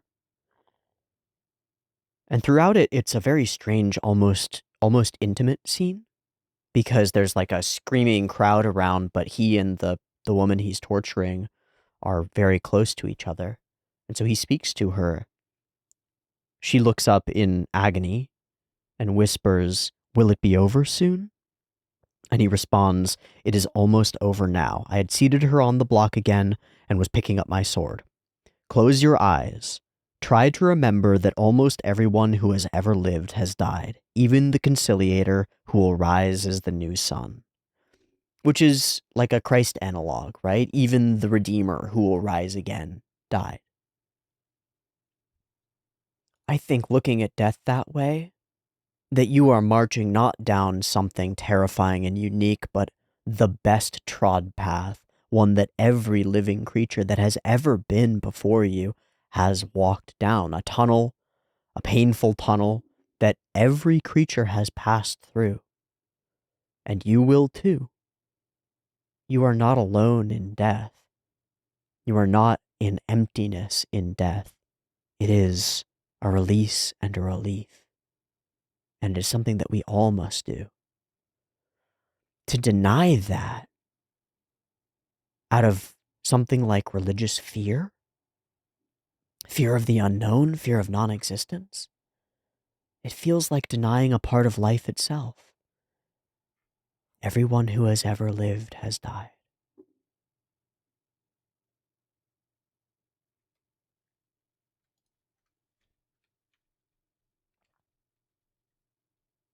All turns to nothing. I sure wouldn't want that fate. Now then, with all the threats presented, all the traps around you, he finally says what he's been meaning to say. Your child is doing this shit, isn't he? And just from his response, Novak knows that it's true. Damn. A heretic that young, what is the world coming to? Do you have proof? No, not yet. But you know, if you knew, and you didn't turn him in, it would be over for you. So if you do know something, tell me soon, before I find it out on my own, because I will. Because I will, I'm sure of it. Besides, it's only the first time. He'll be allowed free. It's one of the strong things that's been established. All you have to do is recant. All you have to do is say you're very sorry and you won't do it again. Toe the line, and everybody's fine with that. We don't want to sacrifice our youth. We don't want to throw away these brilliant minds, but if they insist on going against the good word of the church, then we have no choice. So for his own sake, just like we burn heretics for their own sake, for his own sake, Potocki, you should turn him in. You should tell us. We'll let him go. His one question is, you really won't execute him? Really? No, of course not, assuming he recants. That's the rub. Wow. It's true, too. I assume that it's true. I believe that the whole of that hearing was in good faith, and that if he'd accepted the theology, scholarship to university, that Rafal would still be among us. And that might be a better way of promoting heliocentrism, right? A better way of pushing it forward. He could do more work in secret before he finally gets caught, or whatever. But it's not the path he chooses. So Potocki is left with his own thoughts, and we can see how this weighs upon him. And then he's interrupted by Rafal. Oh, Rafal, you're home. Anything wrong? You did those revisions. Was it you? He interrupts him. But he doesn't ask what I thought he was going to ask. Do you believe you can prove it? Yes. So go to bed, we'll discuss it further. He still hasn't made up his mind yet, has he? Why did he need to know if Rafal thought he could prove it? Did he just need him to confess? Or is it because he already knew it was true? Hubert didn't believe that he could prove it, but Rafal does. I don't know. So we hover here, and he's already carrying the pouch, already ready, already prepared. Strangely, he knew already that this trap was closing around him, and so he is prepared for it, in much the same way that Hubert was with his research hidden in the mountains. He's ready to pass it on. I'm sorry, Rafal. Bam, clang, boom, in prison. We move fast from this point. The only time we hit a lull is to think and to speak. From here, we move really fast. We jump through every portion that doesn't matter. It's pretty incredible. Okay, you officially get to start being tortured tomorrow. He shows him the pear and expresses just how bad it's going to be. The world is full of tools designed to inflict pain effectively. That's true enough, although this one, of course, we know is probably not what this is for. So here comes an idea that I think is really interesting. I think it's a very compelling, very powerful, very useful idea for incorporating into your own personal worldview. Pain is something no one can escape. But there are ways to avoid it, he says. So my take on this is pain is something no one can escape. Suffering is. Suffering is the unnecessary. In some ways, we could boil it down to the result of a desire to not experience pain. Something like that. It's like Alan Watts's backwards rule. Let me make sure that I get this part right. Backwards law. When you try to stay on the surface of the water, you sink, but when you try to sink, you float. Insecurity is the result of trying to be secure. And the backwards law, it has its basis in the Tao Te Ching and in like Zen Buddhism and stuff. It's presented or formulated as pursuing positive experiences often creates a negative one, while accepting negative experiences often leads to positive ones.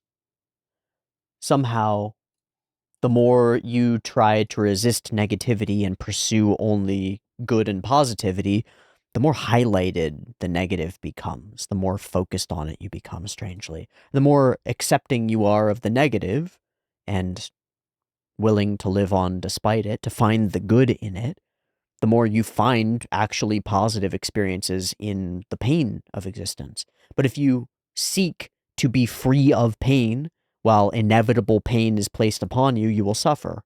And if you seek happiness in places where there is mostly pain, you will be suffering. And the Buddha would say that those are a direct result of your attachment, of your desire. You're so attached to not suffering that you're unable to actually experience the fullness of being in fucking pain and how honestly life affirming it can be, how much a part of existence it really is. And paradoxically, when you accept the suffering, it's like the clouds open up and you can see the light in between them. Why is that? I don't know. We're weird creatures and our dopamine circuitry is really strangely wired from our evolutionary past and all sorts of shit. But that idea that pain cannot be escaped, but there is something that you can do in the face of it, is really powerful. Of course, Novak goes a totally different direction with this, and I'm a little bit confused by his formulation. He says there are 2 ways to avoid it, and then he presents what I only saw as one. There are 2 ways to avoid it. The first one is recant at your trial, proclaim you'll never associate with astronomy again, tell us where all the materials are, burn them, and that's how you avoid the pain. I don't want to torture a child. Easy peasy.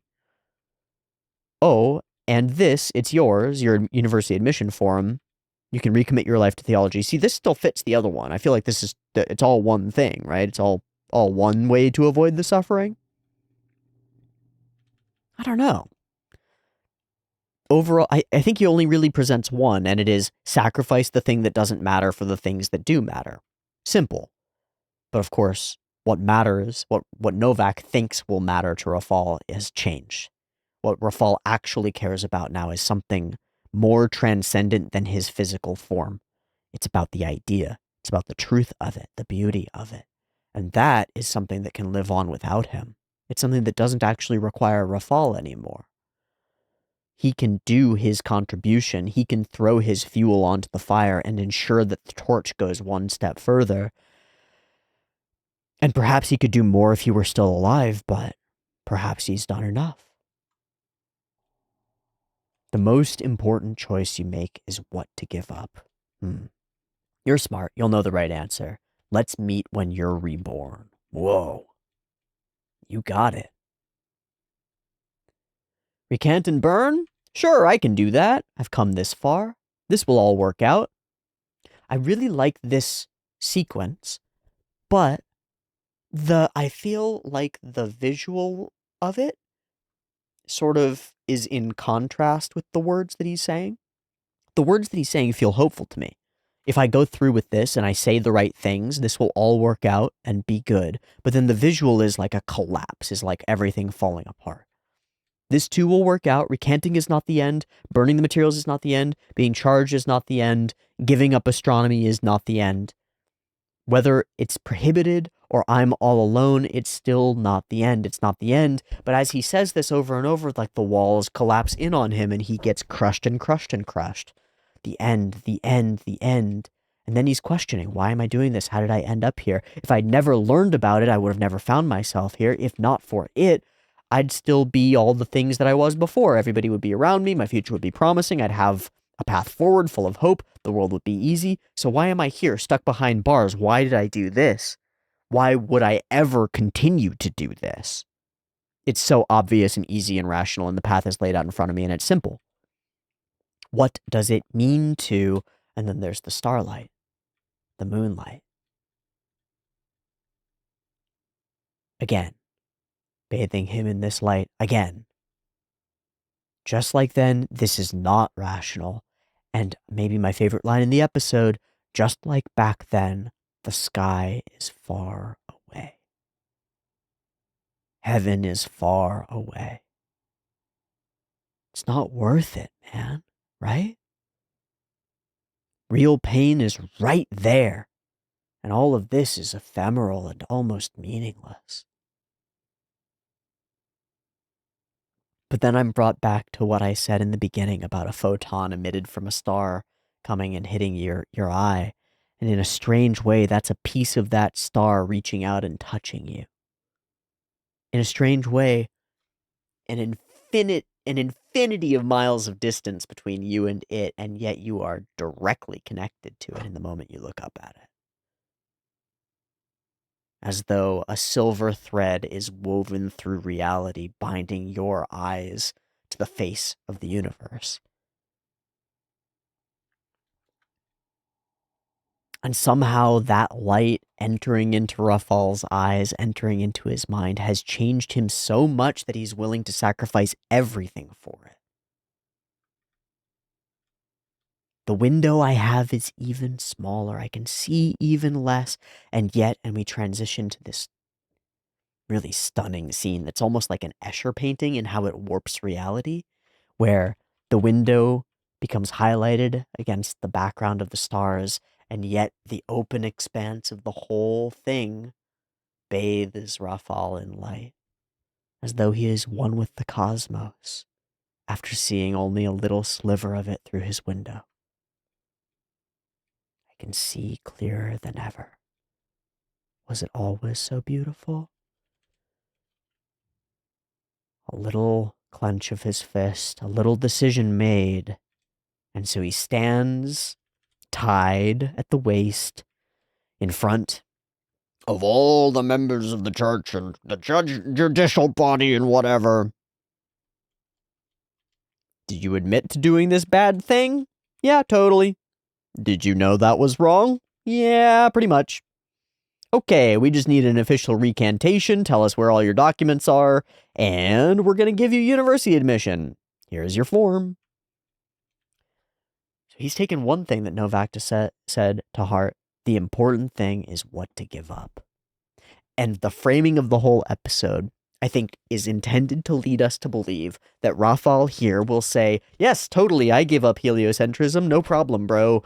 I will be a living human with rational ideas, and I'm going to go on into the future, and maybe I'm lying about it, and I'll keep doing this study in secret, and that's the story that we're going to tell. Yippee!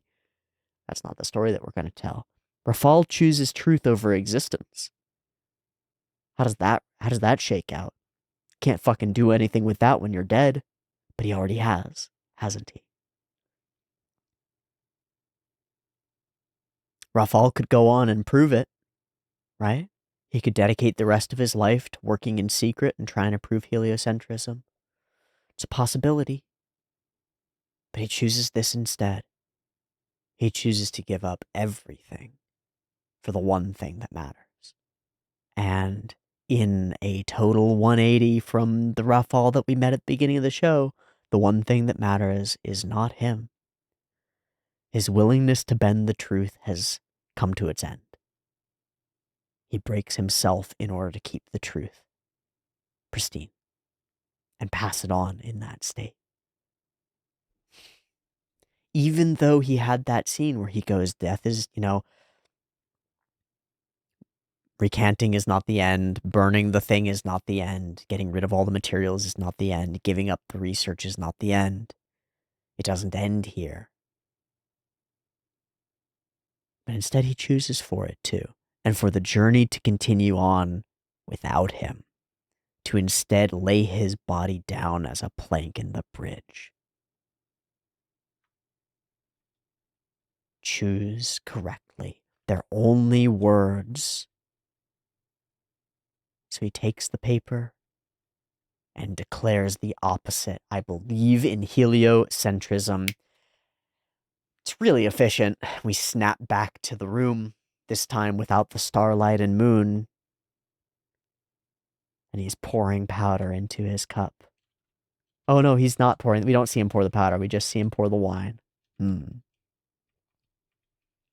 Special privilege on the eve of the torture. The little sweat blob on Novak is really interesting. He's been a little bit rocked by this. This is not what he expected Rafal to do. And whenever people, you think you're in a particular position of power and you know how you can cause other people to act certain ways, people always act the same way with him. Either they get tortured or they recant. And usually he can be pretty confident about when they're going to recant. And he's wrong here. It's almost like a personal insult, right? To Novak's like ability as a torturer. And that's how it feels to me. But it's also a confusing thing. It's also an element of like, what the fuck is going on? This kid's crazy. That there's got to be something more here. Will you drink with me? All right. Why ruin our deal? Well, not burning my materials would aid heliocentrism. Essentially, he admits that he's hidden his shit away and that it will help the future. There's no use. We'll get it out of you anyway. You don't understand how torture works, right? You'll tell us everything. His response is not about himself. Because it's not about himself anymore. He's just a blip. He's just one dot in a tapestry, right? One thread in a weave. You can pull him out and maybe it weakens the whole a little bit, but the whole will hold together. So he speaks of truth. Your enemy is a resilient one. You, Novak, have chosen the wrong opponent. What you oppose isn't me. It's not all of the heretics. It's none of that. It's a strange amalgam of imagination and curiosity.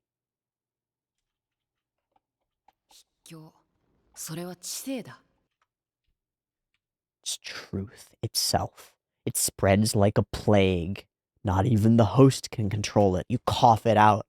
You know? Like, imagine trying to withhold a virus within you, like without a mask or face bubble shield thing or whatever else we invented during COVID, without any of that stuff.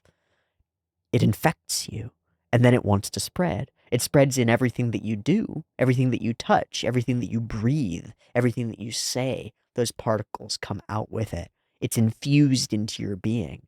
You can't control it. You can't pretend that it doesn't exist as though you didn't see it out of the corner of your eye. It's there now, and that knowledge that it's there changes, warps, and informs all of your actions. And therefore it spreads. It has to. In a strange way, it spread from Potocki, who was trying desperately to withhold it.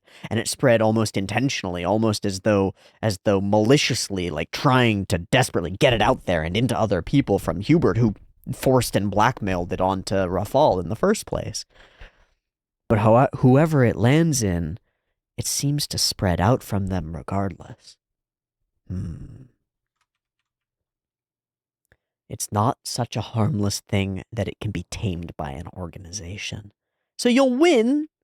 You think that this is the right answer for your future. No, of course not. Of course it's the wrong answer for my future.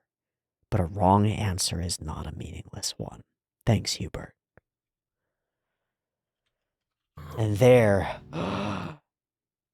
we rock Novak. By the way, you know what poppy seeds do? If you mix them with poison, you die. And I added some just now. So he goes to start retching, start puking it up. I thought this is what he was doing too. I thought it was a grand plan at escape. But no, not your cup, mine. And so he's robbed Novak of torture, right? Of pain. He hasn't killed himself with the poppy, yeah? But he's just numbed himself. He's just going to be in an opiate fugue. So your ability to torture the document locations out of him, gone. And your satisfaction at seeing his, hard line idea fold and watching him fall apart and become a blubbering mess and reveal everything and try too late to recant, and then you get to burn him at the stake, all of that is robbed of you. All of that is taken away from the church. Justice is miscarried. You're out of your mind. You intend to die? I was dead. I was dead the moment I refused to recant. And then, besides, it violates our teachings. As though that matters now. But it does in a big way, right? Here, what is Novak saying? He's saying that's a straight shot, one-way ticket to hell, right? To take your own life, forbidden, absolutely unforgivable. At least, your soul could have been cleansed by the torment and torture or by recanting, and then you could live on. My guy, your eternal soul. What are you doing? It means that, in a strange way, Novak really believes. Like, he really truly believes. How far, but then it flips. It's how far will you go to humiliate the church? A terrifying fate awaits you in the afterlife. It's kind of all over the place. Rafal's response is very measured. No one knows that. No one knows what the afterlife is.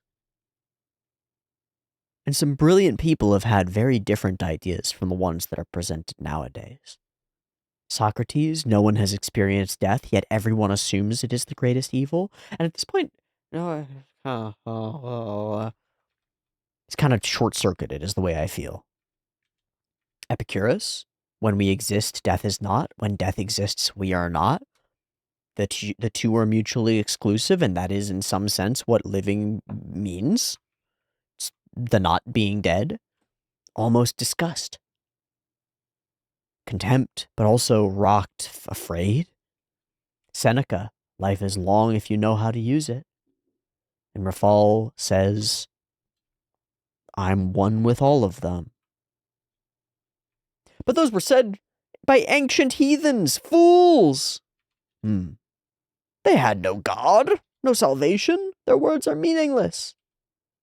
No, they're not. They mean something to me. They inspire me. What does inspire means? Intake of breath. What is inspiro? What is inspiration? It's the breath of life. Inspiration, spirit. That's the other root of it. Breathing in the spirit. Jesus says man does not live by bread alone. And you can interpret in many ways, what is it that he lives on instead? If you take him in the context of the ancient philosophers, the breath of life. The spirit of your existence is breathed into you. And it's not only air that you need to breathe to fulfill your spirit. It's food as well and nutrition, but not bread alone. No, it's words, it's meaning, it's truth, it's belief. What good are these words of heretic heathens from 2,000 years ago? They fill me with belief. They fill me with spirit. They inspire me. Hubert died and disappeared, but the inspiration he left me hasn't faded. He passed something more than a living person on in the short time that I knew him. So I think inspiration is probably more important than lifespan. And he shakes a little bit. He's afraid. Maybe we don't see it here. We see it in a later scene. Faced with this choice, I will let inspiration survive even if it costs me my own life.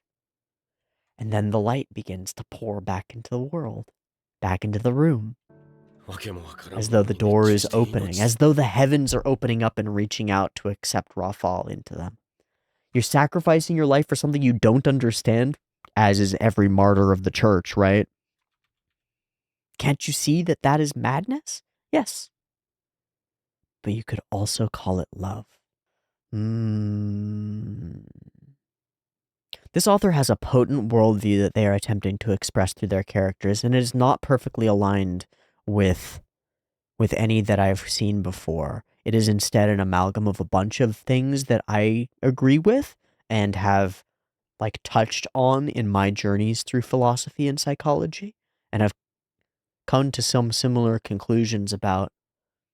I may have mentioned at one point, sort of offhand in a previous episode, that I think of gravity and love as honestly the same thing, like they might actually be the same force. And I like this version as well. Madness. Sacrificing yourself for something that you only believe in, that you can't see or understand or grasp. Love. We talked about a single cell and its children, its offspring. To sacrifice yourself for the potential of the future. That is one of the most potent forms of love, isn't it? It's what every parent who dies for their child's survival is doing. You don't know what that child will be or go through or experience or suffer in their existence, but there's a hope.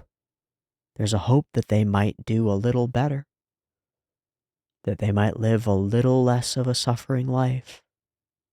And so to sacrifice yourself for that unknown, for that possibility, it requires something like love, like belief. Wow. We flip the beam as though our whole sequence is all oriented around that light from the sky now. He shakes a little. Now may I ask to be alone? And Novak knows what's coming. He's going to be passed out all night. He's not going to experience the pain of this. Is it time already? Yes. Bye-bye. The light fades. Looking up, he fades too. We get this scene of ephemeral, dreamlike beauty as he slips into non-existence. And from that non-existence is tied now just a mannequin, a body. I assume that he's still alive, just drugged into a stupor and unaware. So we go through the motions, the causing of suffering, the purging of pain and hereticism, or whatever the fuck this is supposed to do, and the burning of him to ash. Under the beauty of the sky. And very few are there to witness, to experience. This is not in the center of town or anything like that.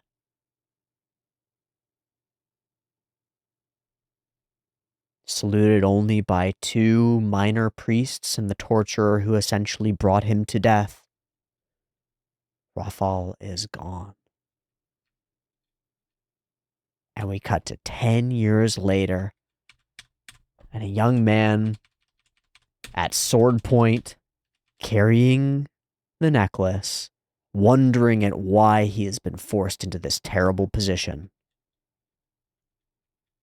finds the stash, the information, the time capsule. Inspiration more important than lifespan, and it has already transcended your lifespan, 10 years. So we move into the future, into a new generation of heretics. I wonder how Novak is doing nowadays. I assume his daughter is 10 years older. I wonder how that places her in relation to the new characters that we're just meeting. I did not realize that this show was going to span time this way. Now that we know that it is, it's as though the world of possibilities is open to us. Almost anything can happen if we are not bound to our characters, if we don't have to be so precious with their existences, so guarding of their lives, Because up until this episode, I think that the show did a really good job of making it seem as though Rafal was going to go the distance, as though we were going to follow his story on into the future. And sure, he would meet all these other characters in ways that we don't see yet. No. But he will impact them. He will affect them. They will have to stride across the planks of the bridge that he built. They will have to read his writings. And so his impact is going to continue to resonate outward throughout the universe. As though he has plucked at the threads of the great ephemeral web upon which we all dance. And now everyone is beginning to have to dance to his tune. I'm excited to see how that plays out and resonates outward, not only through space, through the world, through the people, but through time, through generations. Past, death, transcending the inevitable, the great enemy, the great entropy, we have the way to surpass it. And Rafal has bet everything on it. On words, on information, and on truth. I think he has made the right sacrifices. Let's see what the future people can do to make sure that they aren't in vain. And we're going to wrap there. Thanks so much for watching this week's episode of Orb. That was a doozy. I'm really glad that I did all the discussion at the beginning and at the end. I'm sure it's going to make for an overly long video, but that's fine. That's fine. That's what we're here for. This is becoming really fun. I think that the author has their finger on the pulse of something very interesting. One of the like really crucial heartbeats of existence itself. And I think they're doing a job of passing on inspiration in turn that's really valuable, really powerful. I'm really grateful that it exists. I'm glad you're here to watch it along with me, and I hope to catch you next week for the next one. You can get a little bit early on the Patreon linked in the description. Hope to see you there or in the Discord. And when I finish watching and editing this episode, I'll hop into the Discord and be able to discuss this episode with people. So if that sounds like something you'd like to do, come and join us. Join us on the Patreon. It's only $1. It's only $1. Come on. Otherwise, I'll see you next week for the next episode. Much love. Peace.